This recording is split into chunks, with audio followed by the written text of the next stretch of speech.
Bon alors bonjour à toutes et à tous. Donc on est là pour discuter un petit peu des inégalités territoriales d'accès aux équipements sportifs. Donc pour travailler sur ce sujet, nous accueillons Lynn Malry qui est trésorière de l'ANDES, qui est également adjointe au sport et au sport santé dans la ville de Blagnac.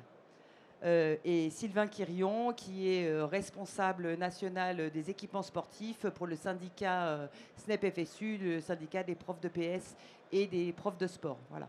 Donc on va démarrer par une petite présentation à partir d'une enquête nationale que le syndicat SNEP FSU a fait sur les gymnases et sur les conditions d'enseignement de l'EPS.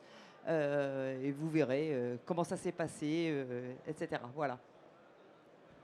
Oui, alors merci. Donc en effet, on a durant l'année 2025, en tout cas le début de l'année, on a lancé une étude nationale qui a eu un certain succès puisqu'on a eu 50% des établissements scolaires qui nous ont répondu à cette enquête. Donc sur les 8000 établissements scolaires du second degré public, on a eu 50% de réponses. L'enquête portait sur deux éléments. D'abord sur la qualité de l'enseignement de l'EPS, en tout cas des conditions d'enseignement de l'EPS. Et puis une deuxième partie qui était plus spécifiquement sur la qualité d'usage du grand gymnase qui était utilisé par l'équipe EPS. On s'est basé pour cette enquête sur les préconisations du ministère qui datent de 2012. Il n'y a pas encore de documents autres qui sont sortis pour l'instant. Donc le ministère préconise un certain nombre d'équipements sportifs à disposition des équipes EPS en fonction de la taille de l'établissement, en fonction donc du nombre d'EPS qui sont présents pour pouvoir faire fonctionner l'ensemble des classes en parallèle sur l'ensemble de la semaine.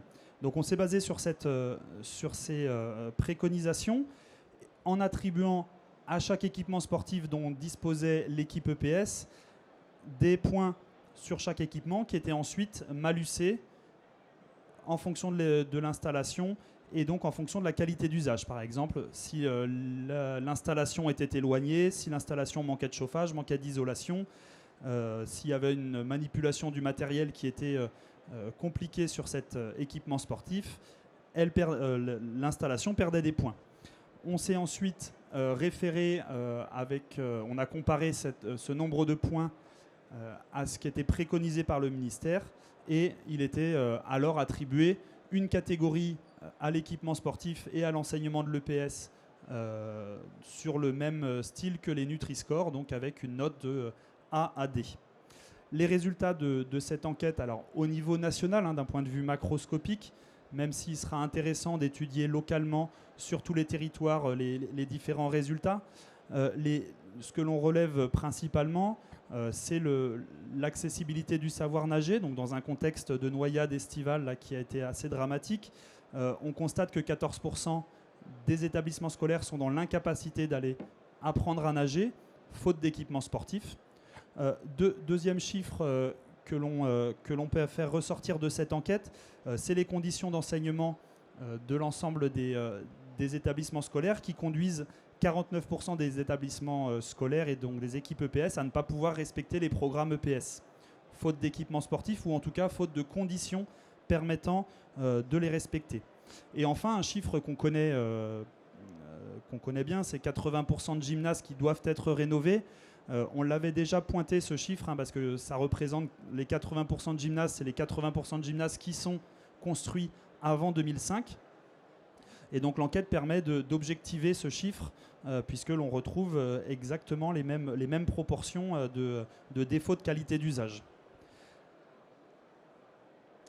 L'analyse qu'on fait des différents résultats, donc là c'était quelques chiffres nationaux, mais si on étudie plus localement les chiffres, on voit de grandes inégalités territoriales, que ce soit entre les régions, entre les départements, au sein d'un même département, entre les villes, et même au sein des villes, entre différents quartiers. Il y a de grandes inégalités d'accès aux équipements sportifs en fonction de la localisation de l'établissement scolaire. On pointe également un manque d'équipements sportifs. Alors ça, c'est un constat qui est partagé aussi par différentes fédérations. La Fédération française de basketball le partage également, avec 100 000 jeunes qui ne sont pas acceptés dans les clubs faute de place. la Fédération française de badminton qui réclame 1500 constructions de gymnases. Et de la même façon, Bayeux fait une analyse du chiffrage du ministère, de l'ANS, qui a fait une enquête sur l'utilisation des équipements sportifs. Bayeux analyse le manque de 3000 gymnases sur le territoire. Dernier constat, ce serait sur la vétusté. Donc nous, on parle de qualité d'usage, on parle de fonctionnalité des équipements sportifs. Et donc là, la qualité d'usage, on voit qu'elle est largement défaillante sur les équipements sportifs qui sont utilisés par les scolaires.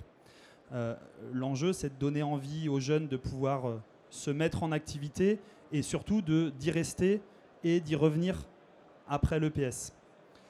Les solutions les propositions que nous on porte, c'est d'avoir un maillage territorial des équipements sportifs qui est une réflexion à l'échelle du territoire, à l'échelle de la communauté d'agglomération par exemple, sur certains équipements sportifs structurants, permettant à l'ensemble des EPCI d'avoir l'ensemble de la diversité de pratiques possibles, que ce soit des terrains de grands jeux, foot, rugby, d'avoir des pistes d'athlètes, d'avoir des gymnases suffisamment grands, des piscines, d'avoir tous ces équipements sportifs structurants qui soient réfléchis à hauteur d'un territoire. Parce qu'une petite précision, c'est qu'il y a quand même 268, c'est la Fédération française de natation qui le chiffre, 268 EPCI qui n'ont pas du tout de piscine sur leur territoire. On porte également la nécessité de mutualisation. Alors c'est un terme qui est largement utilisé actuellement, que l'on porte nous depuis bien longtemps, la mutualisation des équipements sportifs, notamment l'ouverture des équipements sportifs qui sont internes aux établissements scolaires. On y est largement favorable. Le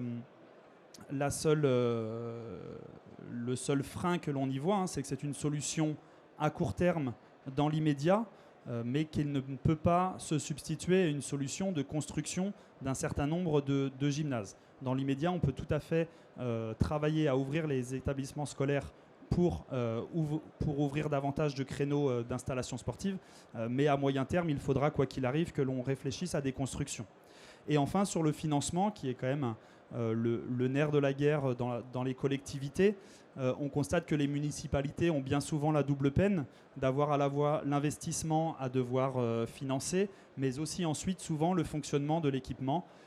Et les collectivités autres soit se réfèrent et rejettent la balle aux municipalités dans ces différentes fonctionnalités plutôt que d'investir avec elles.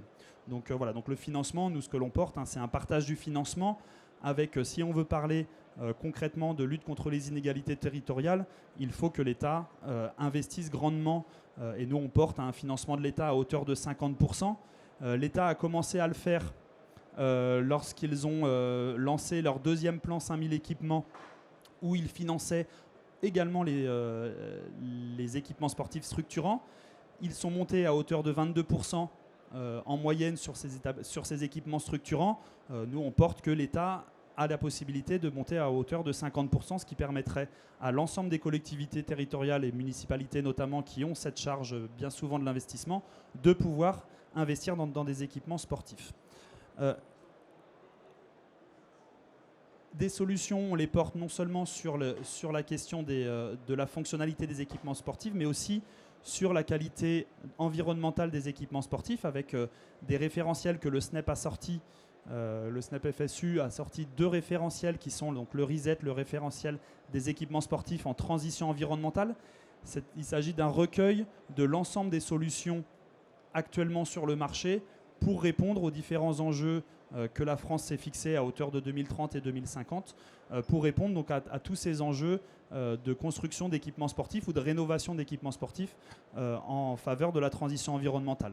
Et il y a l'équivalent réduit de ce RISET, c'est le RISET l'essentiel, qui est un référentiel qui résume un petit peu les différentes solutions sur chacun des différents équipements sportifs que l'on peut avoir. Voilà, donc les solutions, elles existent. Alors certes, c'est des financements, c'est du budget à devoir sortir. Après, voilà, ce qu'on porte, c'est que ce sont des choix politiques.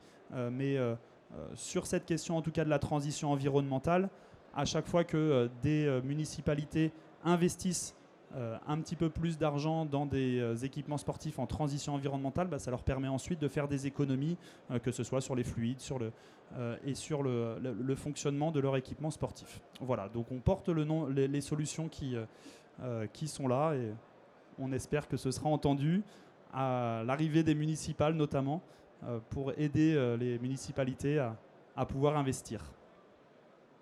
Alors, merci pour cette présentation.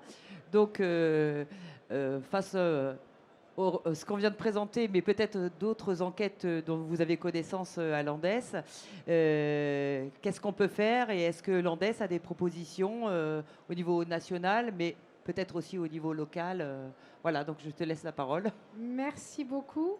Oui, je suis à l'Andes. Alors, pour ceux qui ne connaissent pas l'Andes, c'est l'Association nationale des élus en charge du sport.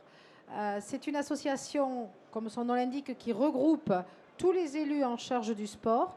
Nous travaillons dans un objectif commun qui est le développement de la pratique sportive et nous essayons d'étudier tous les moyens pour y arriver.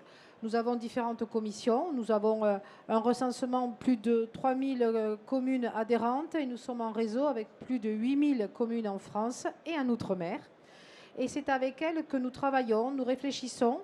Nous essayons d'être aussi force de proposition auprès du ministère, auprès de l'Agence nationale du sport, auprès des fédérations pour impulser une dynamique puisque nous représentons quand même, je pense, globalement les élus et ce sont les élus les plus proches du terrain puisque les élus en charge du sport dans les communes connaissent leur territoire, connaissent leur population et connaissent surtout leurs besoins.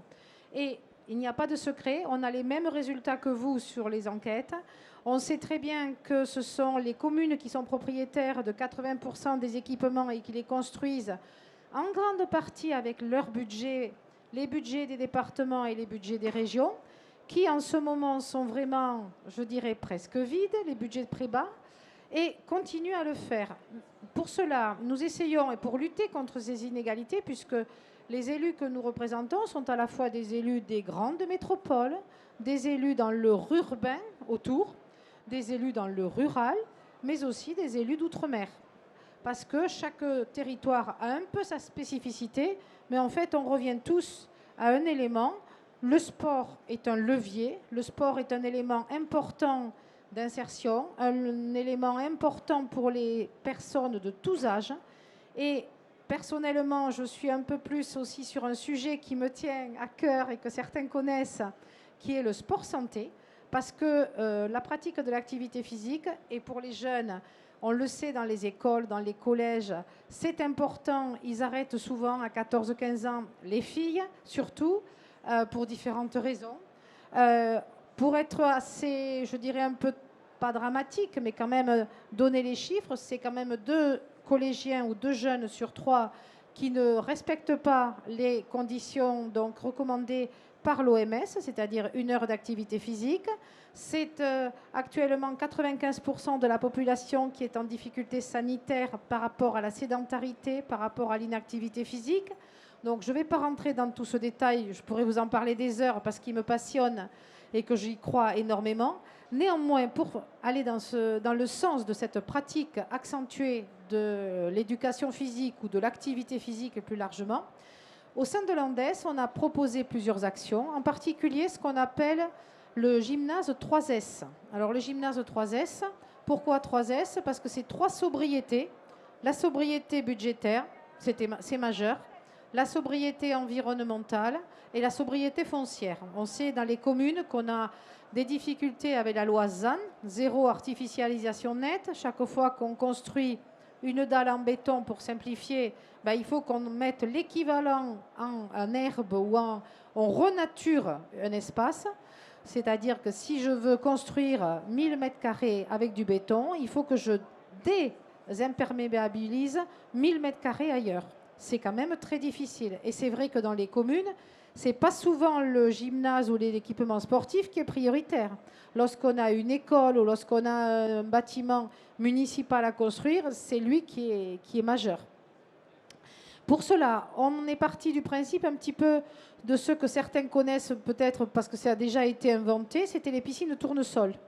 Les piscines de tournesol, qu'est-ce que c'était? C'est des piscines uniformisées, standardisées, que l'on pouvait implanter sur une petite zone foncière et qui ne nécessitait pas de geste architectural spécifique puisqu'on le faisait une fois et on le prenait, on le posait.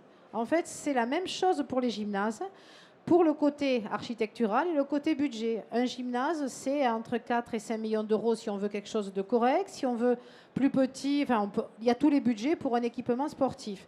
Mais là, on fait un gymnase avec des vestiaires, des WC, des douches, et on le standardise. On le fait de telle sorte qu'il soit le plus écologique possible, avec des bâtiments, des matériaux recyclables, avec des panneaux photovoltaïques. En fait, c'est presque, j'ai envie de dire, un kit que l'on proposerait, qu'on demande à ce qu'il soit conçu par le ministère avec les différentes structures partenaires, bien sûr, mais que l'on puisse le proposer aux communes pour que toutes les communes, en particulier les communes qui sont dans le milieu rural ou qui sont excentrées ou qui ont des petits moyens, puissent avoir un équipement sportif pour permettre à la fois la pratique en auto-organisée, le samedi, le dimanche, etc., pour les clubs, voire pour les professeurs de PS s'il y a besoin, etc.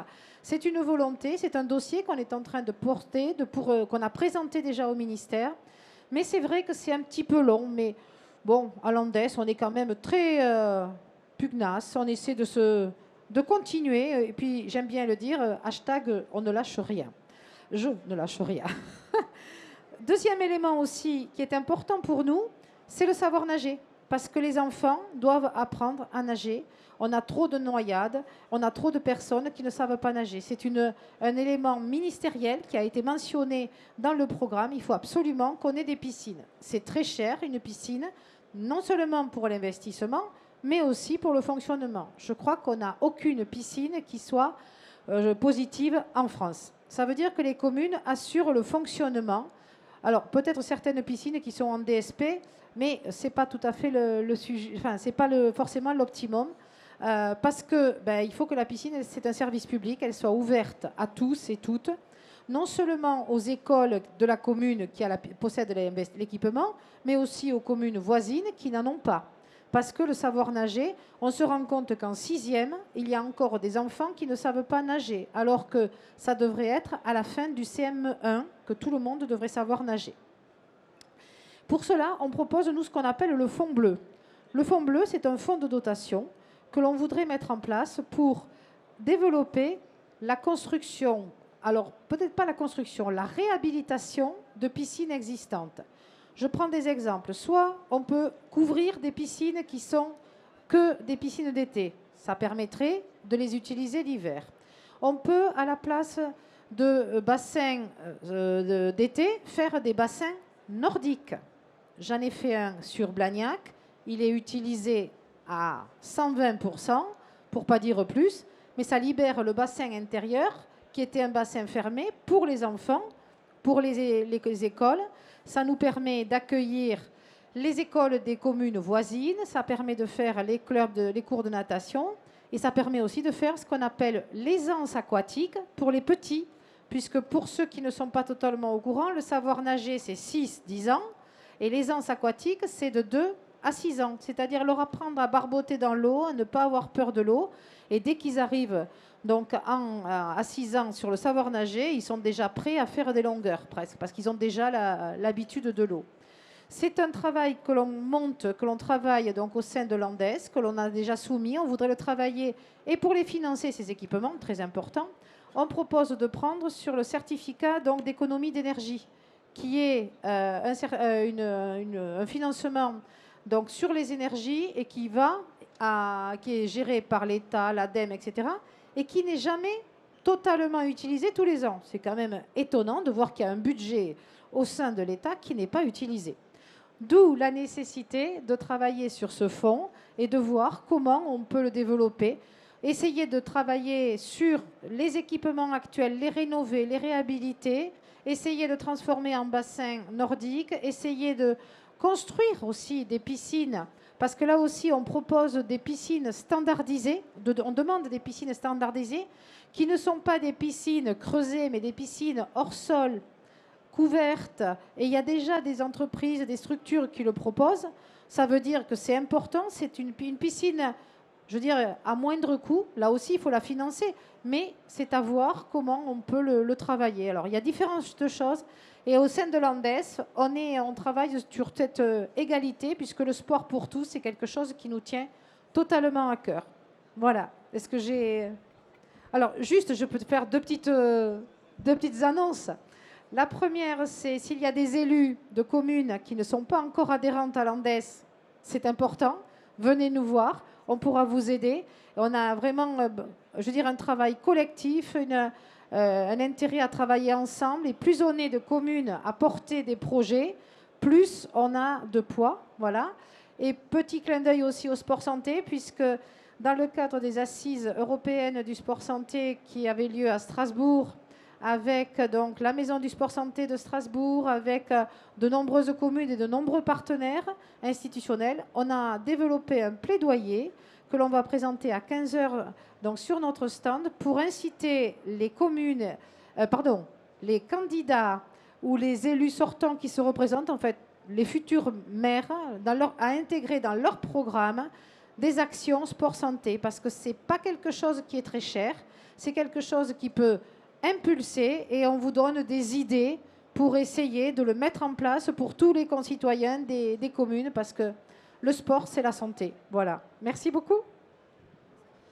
Donc, alors, je propose à Sylvain de refaire une petite des réactions sur ce qui vient d'être dit là. Et après, bien sûr, vous pourrez poser des questions. Juste 2 minutes, tu réponds. Très rapidement, là, sur deux, trois éléments. Sur le sport santé, alors évidemment, on le porte auprès des élèves. Santé physique, alors le 1% du budget de l'État également. La santé physique, mais aussi la santé mentale. Juste une question. Est-ce que vous savez combien le budget sport, en pourcentage, à combien s'élève le budget sport donc, au niveau de l'État?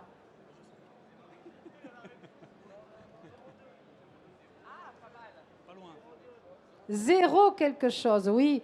On était à 0,15, on est tombé à 0,13% du budget de l'État consacré au sport. Et nous, on milite à l'Andes pour que le budget sport soit 1% du budget de l'État. Voilà l'explication. C'est un mandat qu'on porte aussi. Et un autre mandat, justement, sur cette question de la santé des jeunes, de la santé mentale, santé physique. Nous, on porte d'avoir 4 heures de PS sur toute la scolarité, du primaire à l'université. Parce que ce qu'on dit, c'est que le PS, c'est le seul lieu où on va toucher l'ensemble d'une tranche d'âge. Après, une fois qu'ils sortent, comme tu le disais, une fois qu'ils sortent de l'école, il y en a beaucoup qui arrêtent et c'est évidemment les plus motivés qui vont rester. Et pour préciser, puisque je ne suis pas de métier politique, je suis enseignant-chercheur à la fac, donc prof de fac, et je me rends compte qu'on a beaucoup d'étudiants, qui sont en grande difficulté financière, en grande difficulté pour l'hébergement, pour la nutrition, et surtout qui ne pratiquent pas d'activité physique. D'où la nécessité aussi, on y travaille, on travaille avec les associations d'étudiants pour essayer de voir comment on peut mutualiser les équipements sportifs, parce que les équipements des communes voisines des universités pourraient être utilisés par les étudiants. Les équipements des universités, l'été, il y a très peu d'étudiants, les week-ends, il y en a beaucoup moins. Il peut y avoir un travail de réflexion, il faut que l'on travaille ensemble, il faut qu'on se mette autour de la table et il faut surtout qu'on impulse cette dynamique du sport santé, non seulement pour les étudiants, je dirais, mais aussi pour les agents, dans les entreprises, pour tout le monde. Et c'est vrai que moi, j'y travaille beaucoup, là, sur la ville de Blagnac, on a mis en place le jeudi sport, c'est l'activité physique sur le temps de travail pour nos agents et ça fonctionne très bien. C'est vraiment un travail qui plaît, enfin une action qui plaît aux agents et ça permet aussi de la meilleure santé, l'appartenance, le groupe, voilà, c'est sympa. Autour du sport, on n'a pas les mêmes attitudes, les mêmes valeurs. Ok, donc je vais laisser la parole à la salle, bien évidemment. Bonjour à tout le monde, je suis adjoint au sport de la ville de Moiran. Ouais. Je suis adjoint au sport de la ville de Moiran. C'est dans quel département L'Isère, c'est à côté de Grenoble. Très bien. On est adhérent à l'Andes, donc enchanté. Donc en fait, je suis un peu perplexe parce que monsieur tout à l'heure vous disiez il faut que l'État donne 50% des subventions sur les structures de sport, les gymnases, les trucs, les structures. Bref, nous on est dans la rénovation d'une piscine. Or, aujourd'hui, on n'arrive même pas à avoir 20% du subventionnement, avec voilà, dont zéro de l'État. Donc, on se questionne. Voilà, donc on essaie de se battre parce qu'on fait la piscine à l'échelle de la commune. Sans l'interco. Ouais, avec l'interco, avec un usage intercommunal. Voilà, donc... vous pouvez répondre là-dessus. Juste un petit complément, je suis la maire de Moirans. C'est aujourd'hui, on a zéro financement pour cette réhabilitation d'une piscine tournesol qui aura 45 ans l'année prochaine. 50 ans l'année prochaine, pardon. C'est vrai que ça passe. Et qui aura 50 ans l'année prochaine. C'est un challenge, franchement, à tous les niveaux. On a abandonné un projet précédent parce qu'il était il était surdimensionné. Pour nous, c'était pas possible de tenir une piscine de ce niveau-là, sachant qu'en plus, on est un territoire en précarité piscine, puisqu'il n'y a qu'un seul bassin sur l'intercommunalité. Il y a 2 bassins en plus sur l'intercommunalité. Les autres piscines ont soit fermé, soit sont découvertes, et de toute façon, tout est vieillissant. Donc aujourd'hui, le savoir nager, oui, on nous dit que c'est une obligation, mais c'est une obligation toujours pour que les communes portent. Et aujourd'hui, sans aide, et c'est dramatique parce que, à un moment, on s'arrête où, quoi. Donc, je veux dire, les intentions, on les partage complètement, la nécessité aussi, mais les moyens, on les a plus. On voit bien. On a écrit à la ministre, aux 2 ministres précédents, voilà. Donc, on va le dire. On n'a jamais eu de réponse, mais on continuera à se battre. Oui. Vous avez déposé, je suppose, un dossier à la NS et vous n'avez pas eu de financement. Disons que la NS là, maintenant est en difficulté puisque le budget sport tout a été réduit et il n'y a plus rien, c'est vrai. Jusqu'à il y a quelques ans, il y a 1 an, 2 ans, 3 ans, il y avait eu des financements. Il y a eu de nombreuses communes qui ont pu en bénéficier. La fédération de natation peut-être aussi peut des fois aider un peu, mais pas énormément. Par contre, est-ce que vous avez déposé aussi pour les dossiers de rénovation énergétique, puisque c'est une piscine donc tournesol? Vous pouvez peut-être bénéficier de financement dans le cadre de la rénovation énergétique.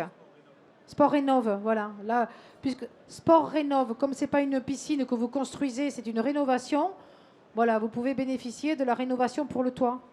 Sport Rénov, voilà. Avec un accent, ouais. Voilà. Alors justement, c'est vrai qu'on entend bien que ça paraît difficilement envisageable d'avoir un financement de l'État à hauteur de 50%. Maintenant, c'est ce qu'on porte. On espère qu'ils ont été capables de le faire à hauteur, je vous ai dit, de 22% sur des équipements structurants. Donc pourquoi ne peuvent-ils pas continuer à le faire et éventuellement le faire ensuite. Donc là, c'est le CNOSF qui portait cette mesure de rénovation dans le cadre de la Banque des territoires, d'un financement sport rénov, et donc on espère que ce soit un pas en avant et que ça aille que l'ensemble des rénovations des structures puissent rentrer dans ce cadre-là. Alors, perso, les 50%, j'y crois plus. On le porte. Mais je veux dire, on le porte, je le défends, on ira jusqu'au bout, c'est comme notre 1%. Je veux dire, il faut marteler pour essayer d'avoir un peu. Peut-être donc aussi, vous pouvez demander à la Banque des territoires les prêts à taux zéro. Parce que les prêts à taux zéro que l'on fait sur plusieurs années, c'est aussi intéressant. Moi, je sais qu'on en a pu en bénéficier aussi. Voilà, s'il n'y a pas d'intérêt, c'est le même prix que... Voilà, bon, donc il y a quand même pas mal, voilà, là aussi. Bien, merci pour votre présentation. Vous avez parlé mutualisation et accès aussi libre, on va dire, des infrastructures, en tout cas. On voit fleurir parfois des terrains extérieurs avec des préaux, on le voit aussi à l'étranger beaucoup. Est-ce que c'est une piste crédible pour la suite? Je réponds. Oui, c'est crédible, l'accès libre. Je l'ai fait sur Blagnac, j'appelle ça le dimanche en famille. Ah, les préaux. Oui, pourquoi ça ne marcherait pas? Moi, je l'ai fait sur les gymnases. Alors, je vous donne l'exemple. Moi, c'est j'ai commencé avec un gymnase, je l'ai ouvert. J'ai demandé à 2 éducateurs d'être là à l'entrée pour surveiller, veiller à ce que tout se passe bien. J'ai fait des corners avec de la motricité, des petits trucs pour faire des roulades, des tapis, etc. À un autre endroit, j'ai mis un terrain de volley, les petits panneaux de basket, des petites quilles, etc. sur tout le gymnase. Et je laisse entrer les gens en famille, entrer, sortir le dimanche matin de 10h à 12h30. Au début, j'ai eu 30, 40, 50 personnes. Ça fait 1 an et demi que je l'ai mis en place. J'ai 250 personnes par dimanche. Je suis en train de voir si je ne peux pas ouvrir un 2e gymnase. C'est de l'accès, mais fermé, au sens couvert, qu'il pleuve ou qu'il vente. Et c'est en famille. Donc c'est de l'accès, je veux dire, ils viennent, ils font, ils pratiquent, ils repartent. Je ne sais même pas qui est venu. En fait, moi, le but, c'est que tout se passe bien et que les gens puissent pratiquer une activité physique intergénérationnelle. Alors je voudrais insister sur cette solution, moi aussi, qui me paraît envisageable. Alors je dirais, ça dépend où en France. Dans la moitié sud de France, ça me paraît envisageable. Au nord, peut-être un petit peu moins. Mais non, c'est dans les gymnases. Après, c'est ouvert sur les côtés. Donc, au niveau oui, froid, non, mais les préaux, oui. Mais moi, le gymnase, il est fermé. Ah oui, c'est un gymnase, oui. Donc ça peut se faire n'importe où. J'insiste sur le côté encadré voilà. des pratiques, à la fois le côté encadré et puis l'accessibilité à de l'eau, à de l'éclairage, à des toilettes, à des vestiaires. Sur ce type d'équipement sportif. Si on veut encourager la pratique féminine, encourager la pratique des personnes les plus âgées, il faut qu'il y ait un encadrement, il faut qu'il y ait de l'éclairage, il faut qu'il y ait accès à de l'eau. C'est un accès l'encadrement. Sécurisé à minima. Mais l'encadrement permet de sécuriser et encourage en tout cas la présence de plus de gens. Sans ça, on le voit sur les city-stades qui ont été construits dans le cadre des 5000 équipements. C'est uniquement des jeunes garçons, des adolescents garçons qui les utilisent. Donc si on n'a pas ces exigences-là, voilà. Donc que ce soit dans le cadre de l'associatif ou que ce soit dans le cadre d'une municipalité, pour permettre le vivre ensemble, pour nous, il faut qu'il y ait un encadrement, il faut qu'il y ait quelque chose qui soit structuré. Alors, je suis totalement d'accord avec vous. Ça, j'aime bien le « il faut ». Moi, en tant qu'élu, c'est un peu différent après. C'est-à-dire que le seul coup que j'ai en tant qu'élu, c'est un éducateur que je mobilise le dimanche matin. L'ouverture du gymnase, bon, après les fluides, l'eau, tout ça, on n'en compte pas. Mais ça permet surtout d'avoir donc un accès aux équipements. Et là, je pense que toutes les communes, avec juste la seule requête, c'est d'avoir un éducateur qui soit là. Ça peut fonctionner le dimanche matin. Ou un bénévole qui soit diplômé, formé, pourquoi pas. Mais il y a un travail que je pense qu'on doit faire. Donc on a un stand ici et il y a le stand de Landes qui est tout près. Désolé, on est obligé de quitter, mais venez nous voir et on peut rediscuter. Merci beaucoup et portez-vous bien.